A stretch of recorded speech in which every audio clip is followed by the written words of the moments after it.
Welcome to the Compass TV show this evening, and I'm super excited. We've had a lot of fun events happening at the center, and along with that this summer we've had a change. We have a new person join us on staff, and a lot of you have gotten to meet and greet Heather, but today we're going to have a little fun. We're going to get to know Heather a little better instead of Heather getting to know you a little better. So that's a tongue twister. I didn't know I was walking myself into one of those. But with that, Heather, I say welcome. Thank you. It's going to be a little fun. First of all, with this group, the first thing we have to find out is, where did you grow up? Okay, I grew up in Faribault, Minnesota, which is about an hour from the Twin Cities. It is the home of the Minnesota Academy for the Deaf and Blind. And so we had a lot of deaf and blind students integrated into our classrooms. And Faribault woolen mills, so you can get woolen blankets. Oh, okay. Really cool. So you graduated from high school. Yeah. But before we start with that, let's go back to your family. How big is your family? Brothers, sisters? What did your mom and dad do? Sure. So I have one sister who's younger than me. Her name's Heidi. Okay. She's a couple years younger than me. That's the only sibling I have. Okay. Until I got married. Okay. Now then I have a brother. Yeah. And it expanded. My parents both worked for the school district. Okay. So Dad worked for special ed. Okay. And he kind of followed me. So when I was in elementary school, he was at the elementary school. And then he went to the middle school when I went to middle school, and followed me to high school. Question, are you trying to tell us something there? Or? No. Okay, just checking. I just thought I'd ask that question. It just was interesting, you know? Yeah, well, yeah. So all the teachers pretty much knew, me as a teacher's daughter. Okay. And then my mom actually worked for a different school district. Okay. She worked for Kenyon Wanamingo, which was a really small school district. I think it's probably about the size of Ballatin, very small community. And she was the licensed social worker there. Oh, okay. So. Interesting. All right, so you made it through school with your dad following you along, which is actually, if you think of it as the oldest in the family, I think parents tend to track that oldest one perhaps a little closer than. I think you're right about that. Yeah, than the other ones. So you graduated from high school. Where did you go after high school? After high school, I went to college at St. Cloud State. In St. Cloud, Minnesota. Yeah. The reason I picked St. Cloud State was because we have a family cabin up in Clearwater. Okay. And so I grew up spending a lot of time up by St. Cloud in the summers, and it was kind of a second home for me. Right. So it was a natural transition. Right. Very comfortable for you. Yeah. So you went to school and you got a degree, and your degree is in? So when I first started going to school, the rest of the story. I actually started going for mass communication journalism. Oh, really? Because in high school, I went to some competitions and won some national awards for my news writing. So that was my field focus when I first started. But unfortunately, I could not pass the grammar test or the punctuation test, so I couldn't go on in that program. So then I switched over to social work and psychology. Okay. And what made you, that's just a real interesting mix, the mass communications, and now you're switching to social work. What brought you to social work? With my news writing background, I always like to look for that special story when I was interviewing people and really get to know them and try to figure out how we could use that person as an example to teach somebody else. Okay. And so this was a way that I could still work with people, find out their stories, and help them along the way. Wow. Yeah, that makes sense then. I was just thinking the mass communication and the social worker. Yeah, they're pretty far apart, aren't they? Normally. In a sense, but you tied them together very nicely, so that's awesome. So you graduated from St. Cloud State University, spent some time at the lake cabin while you were going to college, I bet. Yes. And then from there, Well, I'm confused. Faribault, St. Cloud. How'd you get to Marshall? So while I was going to college, my first year college roommate graduated from Slayton High School. Okay. I'm seeing the picture. So she had some friends that also went to school with her, and I came back to Slayton with them one weekend, and I met a guy who went to Southwest State. Okay. And from that point on, I pretty much spent a lot of weekends in Marshall. Okay, so you grew up in Faribault, went to St. Cloud State. The cabin was there, but then you met a guy down in Slayton, and you came to Marshall every weekend. Got it. Yep. And so And I continued on, even though I had met this guy, I continued going to St. Cloud State. And he continued to go to Southwest. Okay. We So you did both our own thing. You both continued in your career paths that you had chosen at that time. Yep. And so then what really got me down to this area was I started with my internship. I looked for an internship closer to this guy. We'll refer to him as this guy for right now. Yeah. I looked for an internship closer to him because we pretty much knew that we were going to end up together. Okay. So I found an internship in Tracy at the nursing home there, and I was there for maybe 2 weeks, and the current social worker there ended up just quitting and leaving. So I was still doing my internship, still in college, and the nursing home just hired me spot on. Oh wow! So I didn't even have my license or my degree at that point, but it turned into a full-time position for me. Right. So I was working full-time, doing my internship and going to college in St. Cloud, but living in Marshall. Right. So how did that commute work?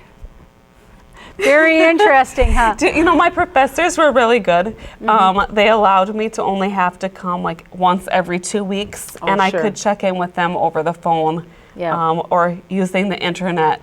I was going to say, emails back then? Yep. That would be their question. Yep. Emails back then, yes, of course. Of course, And then my professor did come out a couple times to do site visits. And see what was going on. So you graduated from St. Cloud. I imagine you took the exam like almost right away because you had a job. I actually it ended up being about a year after. That I took the actual exam. Yep. Just because it was hard to get the studying in for the exam while I was working full time and Right. And I don't know if everybody out there knows that as a social worker, you have to take this state exam. It's just like if you're going to be a lawyer or a doctor, you have to pass, or a teacher, you have to pass this state licensure. And then every year you need so many credits regarding your field. They keep moving that number up. I think now we're at about 40 credits that we need every 2 years. So that's a lot of credits. For those of you who don't know, per semester you typically, now I'm guessing because I've been out of college for a while, 12 to 15 credits per semester? That sounds about right to me. Yeah, somewhere's in there is what you typically take per semester. So they're looking at almost like a whole college year of credits. And we are in the school recording, so we're having announcements while the show's going on. But it always makes it a little bit more fun, so we'll just let the announcements finish. Please report to the media center during lunch today. Oh my. And get your computers. Okay. And so then she graduated and stayed in Tracy. You had a full-time job. Yep. And then how did your life proceed from there? So then after that point, after I graduated from college, I graduated in May. Okay. Did this guy graduate the same year you graduated? No. Okay. No, I shouldn't share that. Okay. Well, he graduated, it took him a little bit longer than me. And that's not longer. Yeah, that's not unusual with college. Yeah. Okay. So graduated in May, and then Heath proposed in July at the 4th of July fireworks in Curry. Okay. And then we got married the following May. Okay, following May. So you're married, living in Tracy. Your family? We lived in Slayton. Oh, you lived We in lived Slayton. in Slayton. We're all Okay. over the place. Okay, Because so that's where his family was from. okay, so you're in Slayton, which Slayton isn't far from Tracy, so No. that makes sense. 20 minutes, 15, 20 Right, minutes, not somewhere too in there. far. Okay. Yeah. And then I ended up getting pregnant within a few months after getting married, and so then we had our first child. Yep, and you have, I have 3 boys. and their names. Trayton, Yep. he is going into 7th grade, and then I have Espen, spelled ESPN. Yes, it's like the sports network, and I picked the name, so Yeah, and you guys are sports fans. we're so sports it fans. Yep, Makes so it good fits. sense. Yeah. And then we have Cohen, who is 5, and he's going into kindergarten this year. Okay, great.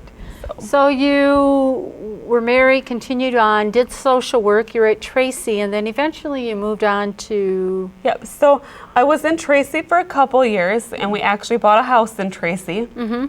And then a couple months after we bought the house, there was a position that opened up in Ballatin at the nursing home. Right. And it was an opportunity for me to advance further in my career. So instead of just doing social work, I was All right. going to do social work and then activity director. Right. So that would mean that I would be supervising people underneath me. Mm-hmm. And I was in Ballatin for about 12 years. Okay, great. So. And then she came and joined us, so that's been a blast. Let's go back to when you were in Ballatin. What are some of the things that probably, with the interaction with the people who were there, what are some of the things that kind of stand out to you in general? You're saying you love the Sure. people interaction. What are some things to just go, wow, I really learned that this was key? Sure. So of course, when you're working in a nursing home, you're working with a lot of people that are, they're either rehabbing from surgery, trying to get back home and get on with their life, or they're there, this is kind of the last stop. And so the one thing that I really learned was just every person really has a story. They have this legacy. And if you even take 5 to 10 minutes with somebody, you yourself can be granted this wisdom that they have, a wisdom about life and just what's most important in life. Is it working? Is it spending time with your family? Right. After being alive for over 90 years, what do you value most in life? Right. And I think that's what I enjoyed most, just getting to know the residents and their family one-on-one, helping them kind of progress from entering into the nursing home through their final stages and helping them, leave that legacy even in the last couple months of their life. Right. So. Good. I know you and I have sat and we've had conversations, and I know for you and I, legacy is a huge thing. And we feel that it's something that so many of you out there are afraid to even begin to tap on. But let's converse over that a little bit more. The legacy, what would be your challenge to those in the community? I mean, as we well know, the ones that we have at the center are hard to stop or slow down, but they do have a legacy, and so often they say, I don't have anything. So what would your words of wisdom to them be from your years of experience? Sure. I kind of go back to my grandpa, and I remember sitting with my grandpa on the couch and him telling me all of these really cool, great stories. He helped fund the project for Mount Rushmore. He helped fund the first motorcycle, or the first snowmobile, I guess it was. And there was so many details in his stories that he would tell us. Right. But then he passed away. And so then you're kind of left with, just the little bits of memory. Right. What I would encourage people to do is, even if you could take 10 to 15 minutes and take a notebook and write in there some of your life accomplishments, some of your favorite things, maybe even, a recipe that you cook all of the time for your family. My grandma made excellent cinnamon rolls, and I don't have that recipe. Right. You know, and that was her legacy. She would spend time with us, you know, Saturday mornings at Grandma and Grandpa's making these cinnamon rolls with me and my sister. Right. And, you know, we just learned so much about life Right. through that moment. Right. Okay. That I wish I had that, you know. Right. And I think you really hit on that. I mean, it wasn't, the cinnamon roll brings back the memory. So I'm sure every time you have a cinnamon roll, you'll go back to, that was my time spent with my grandma. But also part of that whole story was a legacy of being able to make that cinnamon roll. So you're saying if you had the recipe, you could sit down with your kids. Right. You can make cinnamon rolls, and while you're making the cinnamon rolls, you would have that time and to share those stories or Right. your memories. So it's passing from one generation to the next, to the next, to the next. I think it's so important. I know we've talked about this. I think life gets so busy, and just the world today, it's just one thing after on the next. Right. I think it's just really important to take time with your loved ones Mm-hmm. or your close friends. I mean, it doesn't even have to be a loved one. Right. And make a point to actually connect. You know, Right. technology is so big these days, and you could easily pick up your phone and text your loved one or, you know, send them an email. But there's just something so important about sitting down and having that connection. Right.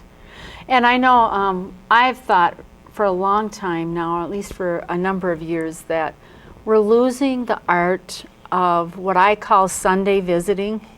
When now some people out there are going to say, what are you talking about? But I've written about this, about the Blue Law Sundays, where everything was literally closed on Sundays. And the thing you had to do was go out and actually visit people. Right. Or you had to actually visit with your brother or your sister or your mom or dad, because that's who you were around and that's what you did. And that's really becoming a lost art in a sense. Yeah, I think you need to really be intentional about that. Yeah. You know, whatever generation you're in. Right. If you're intentional about that, whether it's Sunday or Tuesday, whatever day of the week. Right. Those are the things that people are going to remember about you Yeah. and your legacy. Yeah. And my challenge to those out there listening, and maybe Heather will come up with a question for you guys, is let's get beyond, oh yeah, the weather, it rained today, or yeah, the crops are good. So then what's the next question? Would be my challenge to you. Yeah, and I would also go a little step further and say, instead of just saying, you know, somebody asks, how are you doing today? And you say, oh, I'm fine. Are you really fine?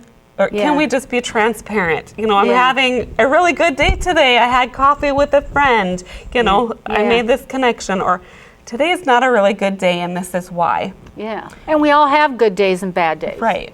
Yeah. Yeah. And I think by having that communication and that connection, it changes. If you've had a really good day, it just keeps lifting you up higher. And I think if you had a really bad day, it just brings you up by being able to visit with someone who takes the time to listen and to care. So that is really huge. Also going back, I'm really hooked onto this legacy thing because I love that. I know it's a passion for me, so. Yeah, I love that stuff. And I know that we have people out there now. I know within the center, we have people with iPads. We have people with cell phones. Okay? Yeah. And their families are really busy. Or on the opposite side, we have people that maybe don't have that technology and they're saying, it's just my memory. I don't really have anything to share. You know, I actually was having a conversation with a couple people at the center a few weeks back, and we were talking about leaving a legacy. And these couple people said, well, we really don't have anything. But then we kind of started talking, and this one person was talking about like all these recipes she had, and this other person was talking about, you know, her work life on the farm or whatever. You know, that's a legacy right there. Your legacy is your life. Right. You know, so any little angle. And I think so often they lose it too because they say, oh, my memory's like everybody else's, but it's not, because within each person's legacy there are these little mini stories. They're like little golden nuggets. Yep. If you can just grasp onto one of them, Yeah. you're so blessed. Yeah, and share it. You know, whether it's the recipe or whether it's the story, like for me, about grabbing that tomato and smashing it on my brother's head. He'll always remember that, and people, if I share that story, will probably always remember me for smashing that tomato. But I often refer to, I learned all my lessons from my 3 older brothers. So Right. within your family structure and within your family, maybe you grew up on the farm. What did you do? Were you the one that always was in the house cooking next to your mom, making the meals, washing the clothes? I'm sure you didn't just throw them in a wash machine. Right. So what was that process like? That is something that's, you know, It's so piece different of history. than today. Yeah. You know, there's just so many things that are so different in today's world. And you mentioned like the electronics and the iPads, but this is just a small little thing, but what was it like to actually pick up that phone and The rotary dial. did you have to go through a operator? Yes. You know, these kids these days don't. What's life without a computer? They don't even understand. You know what Yeah. that all entailed. Right. How did you get to our relatives? Did you drive, or did you? How did you get there? I got a There's favorite just so many story things. when you mentioned driving. We did this whole thing on transportation, and we had junior high kids interview some of our seniors. And you talk about a legacy. This one person shared this story that the vehicles were not strong enough, that if the road was muddy, you drove up them backwards. And I said, what? Backwards? Right? They said it's the only way you could get up them. If you went up forward, you kept sliding back down. You had to drive up backwards. No. Sure. Yeah. I wouldn't have known that. That's a piece of history that was lost with the old vehicles. So Yeah. legacy. And I think it's just so important for them to take, not even just the good times, but the story about that you just shared. How can the kids now relate to that? Like, have they Right. ever had car trouble, or Right. there's things that you can tie it into, Right. good or bad. They had to figure out, okay, it doesn't work going up forward, so how are we going to get up this 1-lane road, not 4-lane? How are we going to get up this 1-lane road to get home, because there was a slight hill, and that was out in this area. So that it wasn't a mountain, it was a slight bump in the road. Right. So it was solving that problem to figure it out, and then from there forward, they knew the solution. Yes. Yeah. The other part I like with the legacy is, especially around here, is it's a piece of history. Right. I know that there was one day at the center that we were talking about the floods that came through Marshall. Now, I've been in Marshall familiar with Marshall for, 15, 18 years. I lose track of years. Yeah. I had never heard those stories before. So if we don't share our legacy, we're going to lose that part of history. Yeah, definitely. So- Because they actually, where the center is at, that is where we didn't have the diversion channels. So the Redwood River had flooded, and if you can imagine downtown covered in feet of water. Right, and how they got through that. Yeah. How did the city pull together to get through that? Yeah, and that went Interesting. from the city down to the individual neighborhoods, because I know we have seniors in the community that said, oh, we knew someone that had a boat, so we went in the boat to go get so-and-so who had children or was pregnant, and we got him out of the house and took him to, and I don't even remember where they took him to, but it was just that whole process of finding out, because they had connections, finding the solution, but yet it's sharing the history, so it's Right. it's a double win. We get to know something about you as your character, Yep. but then also about the city. Did you know that where East College and Main Street intersect, there was a round fountain there? This is one of my favorite. I did not know that. I learned this one too from working at the center. And that's where they used to tie up the horses. There was one time in Marshall where they used to come to town, some of my seniors, and tie up their horses at that fountain. So there's a lot, like you said, in the legacy, there's so much to give going forward. You're giving to your community, you're giving to your family, you're giving to all those around you. It's just a beautiful thing. Yeah. So be sure sure to go is. out and share it. As you can see, we can talk about legacy for a long, long time. But let's get back to you, Heather. We've been talking about this guy, and I think now that we're getting to the end of the show, and everybody can maybe figure it out or piece it together. we're thinking maybe, but Heather has 3 sons, but she also married this guy, and so we think it's to that point maybe in the show where we should probably review who this guy is, and he went to SMSU and what his degree is and where he works. Sure. So my husband's name is Heath Radke. So it's my name, Heather, minus the ER, Heath, like the candy bar. Heath works for Marshall Radio. He went to SMSU and graduated in their mass communication program. Most people in Marshall know me as Heath's wife. But at the center, but now at the center, I'm starting to build my own name. So, So Heath will be known as Heather's husband. Right. So it's kind of interesting when she shared the names to keep them straight. Yep. Take off the ER. There's no emergency ever with Heather. She's very calming. And then Heath is the candy bar, so you always have a sweet emergency. It's always a good thing. Right. Well, I hope you've enjoyed the time that we have taken here to get to know Heather a little bit better. I know she's taken the time to get to know each one of you, and we just really look forward to all of the fun that we're going to have. I know we get picked on that we get to play at work a lot. And we do play, but what you guys don't see is all the work that Heather does behind the scenes so that we can play and you can play. So with that, we say, see you next time. Thanks, Heather. Thanks for having me.